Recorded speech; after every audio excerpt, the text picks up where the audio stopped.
Olá a todos, hoje é o nosso primeiro vídeo oficial do Diário de um Pai. Hoje iremos escutar, se tudo der certo, pela primeira vez o coraçãozinho do nosso bebê.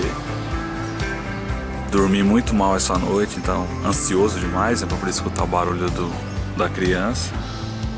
Então vocês vão me acompanhar aí nesse dia. I thought that I could try, but you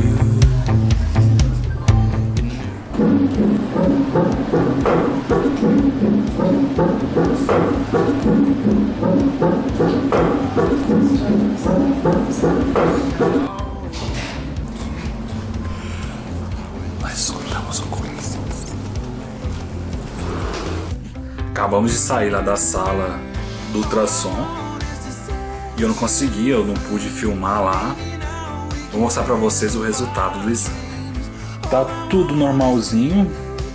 O bebezinho ele tá dentro do útero. Já tá com 6 semanas e 2 dias. Tem 3 milímetros e 3,2 milímetros. Ele é praticamente a metade desse grão de arroz. Esse grão de arroz está com 7 milímetros. Ele tem 3,2. Então é bem pequenininho mesmo. Então pessoal, esse foi o primeiro Diário de um Pai. Espero que vocês tenham gostado de me acompanhar hoje nesse dia, dessa experiência nova para mim, que foi ver meu bebê pela primeira vez. Então se você gostou, continue assistindo que teremos mais Diários de um Pai.